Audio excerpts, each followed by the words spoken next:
کوفہ کو یزیدی لشکر نے گھیر لیا ہے۔ سرا دور میں یہ مقام سعودی عرب اور عراق کی سرحد کے قریب ایک ویران علاقہ ہے، جہاں وہ قدیم چشمے اب ریت میں گم ہو چکے ہیں۔ شرف کی بلندیوں سے اتر کر قافلہ تیزی سے آگے بڑھا، کیونکہ دور افق پر ایک بڑے لشکر کے آنے کے آثار نظر آنے قافلے کا رخ موڑ دیا۔ 8واں مقام ذو حسم تھا، مکہ سے 865 کلومیٹر دور۔ یہ ایک پہاڑی دامن تھا، جہاں اچانک ہر کے 1000 سپاہیوں نے امام کا راستہ روک لیا۔ دشمن کا لشکر پیاس سے نڈھال تھا۔ اس مقام پر امام نے انسانیت کی مثال قائم کی اور اپنے ذو حسم امام نے دشمن کو بھی پانی پلایا، جانوروں کو بھی پانی دیا گیا، سب نے امام کی امامت میں نماز ادا کی۔ امام نے ہر کے لشکر سے خطاب کیا، تم لوگوں نے مجھے خطوط لکھے تھے کہ تمہارے پاس کوئی امام نہیں، تم نے میری بیعت کا وعدہ کیا تھا تاکہ حق اور باطل میں فرق کیا جا سکے، مگر اگر تم اپنے وعدے سے پھر گئے ہو اور اہل بیت کے حق کو نہیں پہچانتے تو میں واپس چلا جاتا ہوں۔ مگر ہر کے لشکر نے راستہ روک لیا اور امام کو کربلا کی طرف لے گئے۔ آج کل یہ جگہ مکمل طور پر بیابان ہے اور یہاں کوئی خاص نشان باقی نہیں، مگر تاریخ گواہ ہے کہ یہاں پانی اور رواداری کا درس دیا گیا تھا۔ یہاں قیام چند گھنٹوں کا تھا، مگر جب قافلے نے چلنا چاہا تو انہیں کوفہ کے سیدھے راستے سے ہٹا کر زبردستی دوسرے ویران راستے پر ڈال دیا گیا۔ 9واں مقام عزیب الحجانات تھا، مکہ سے 920 کلومیٹر دور۔ یہ قادسیہ کے قریب وہ جگہ تھی جہاں سرکاری گھوڑوں اور اونٹوں کی چراگاہیں تھیں۔ 1400 سال پہلے یہ علاقہ سرسبز تھا اور جانوروں کے لیے بہترین۔ 4 مسافر امام سے ملے جنہوں نے کوفہ کے خوفناک حالات بتائے۔ ترماح بن عدی نے امام کو کوہ عجا کے محفوظ پہاڑوں میں پناہ لینے کی پیشکش کی، مگر امام نے اپنا وعدہ نبھانے کے لیے سیدھا راستہ اختیار کیا۔ بیضا امام نے دوبارہ لشکر سے خطاب کیا۔ رسول اللہ صلی اللہ علیہ وسلم نے فرمایا، ظالم بادشاہ کے خلاف جو اللہ کے حرام کو حلال کرے اور اللہ کے بندوں پر ظلم کرے اور کوئی اس کے خلاف آواز نہ اٹھائے تو اللہ اسے بھی جہنم میں داخل کرے گا۔ لوگو، تم نے شیطان کی اطاعت اختیار کی اور زمین میں فساد پھیلایا اور مال غنیمت کو لوٹا۔ میرے پاس تمہارے خطوط آئے تھے، تم نے مدد کا وعدہ کیا تھا، وعدہ پورا کرو گے تو ہدایت پاؤ گے۔ امام نے اپنے نسب کا حوالہ دیا، اگر تم پھر جاؤ تو تعجب نہیں، تم میرے والد اور مسلم کے ساتھ بھی یہی کر چکے ہو، اللہ مجھے تم سے بے نیاز کر دے گا۔ حر نے کہا، اگر جنگ کی تو آپ کو قتل کر دیا جائے گا۔ امام نے فرمایا، تم مجھے موت سے ڈراتے ہو؟ کیا تمہاری شقاوت یہاں تک پہنچ گئی ہے کہ مجھے قتل کر دو گے؟ لشکر نے امام کو گھیرے رکھا۔ آج کل یہ علاقہ نجف سے کربلا جانے والے راستے کے قریب واقع ہے، جہاں سے جدید ٹریفک گزرتی ہے اور قدیم چراگاہیں ختم ہو چکی ہیں۔ 10واں پڑاؤ قصر بنی مقاتل تھا، مکہ سے 950 کلومیٹر دور۔ یہاں ایک قدیم اور شکستہ محل کے آثار موجود تھے جہاں قافلہ رات کو رکا۔ یہ ایک ویران جگہ تھی۔ امام کا قافلہ یہاں رات کو پہنچا۔ یہاں ایک اور شخص عبید اللہ بن حر کا خیمہ بھی تھا، جسے امام نے نصرت کی دعوت دی۔ آج یہ مقام عین التمر کے قریب ایک صحرائی علاقہ ہے۔ وہ تاریخی محل اب مٹی کا ڈھیر بن چکا ہے، مگر اس کا ذکر تاریخ میں محفوظ ہے۔ اسی مقام سے نکلتے وقت گھوڑے کی پشت پر امام کی آنکھ لگ گئی اور انہوں نے خواب میں سنا کہ کوئی کہہ رہا ہے، یہ لوگ موت کی طرف جا رہے ہیں۔ عزیب الحجنات امام کی ملاقات ترماح بن عدی سے ہوئی۔ اس نے کوفہ والوں کی سازش بتائی جسے امام پہلے ہی جانتے تھے۔ ترماہ نے پہاڑ کی طرف چلنے کا کہا۔ امام نے فرمایا، اللہ تمہیں جزائے خیر دے، ہم میں اور ان میں عہد ہو چکا ہے اور ہم اس عہد سے نہیں پھر سکتے۔ قصر بنی مقاتل۔ فیصلہ ہو چکا تھا، امام کو کوفہ نہیں جانے دیا جائے گا۔ حر کا لشکر امام کو کربلا کی طرف لے گیا۔ شام کے وقت امام نے توقف کیا۔ بے شک ہم اللہ کے لیے ہیں اور اسی کی طرف لوٹنے والے ہیں۔ علی اکبر امام کے قریب آئے۔ امام نے خواب کا ذکر کیا۔ علی اکبر نے کہا، کیا ہم حق پر نہیں؟ نینوا ہیں۔ 11واں مقام نینوا تھا، جو کربلا سے متصل ایک چھوٹا سا گاؤں تھا۔ یہاں ابن زیاد کا قاصد پہنچا، جس نے قافلے کو فوراً روکنے کا حکم دیا۔ یہ 2 محرم کا دن تھا۔ دشمن نے حکم دیا کہ امام کو ایسے میدان میں روکا جائے جہاں نہ پانی ہو نہ سایہ، حالانکہ دریا قریب تھا۔ آج کل نینوے کا نام کربلا شہر کے ایک محلے کے طور پر موجود ہے، جو اب مکمل طور پر آبادی میں گھرا ہوا ہے۔ نینوے میں رکنے کی اجازت نہ ملنے پر قافلہ مجبوراً چند قدم آگے بڑھا، جہاں تاریخ کا وہ عظیم معرکہ برپا ہونے والا تھا۔ 12واں اور آخری مقام کربلا۔ مکے سے یہاں تک کا کل فاصلہ 1731 کلومیٹر طے ہوا۔ یہ 2 محرم الحرام کا تاریخی دن تھا۔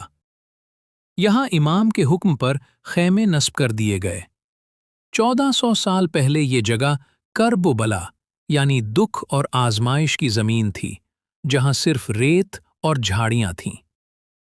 خیمہ گاہ سے دریائے فرات کچھ فاصلے پر تھا، مگر دشمن نے درمیان میں فوج لگا کر پانی کا راستہ بند کر دیا۔ آج اسی ویران صحرا پر دنیا کے عظیم ترین مزارات قائم ہیں، اور کربلا ایک عظیم شہر بن چکا ہے، جہاں کروڑوں دل دھڑکتے ہیں۔ مکے کے پہاڑوں سے شروع ہونے والا یہ 1731 کلومیٹر کا سفر یہاں تمام ہوا۔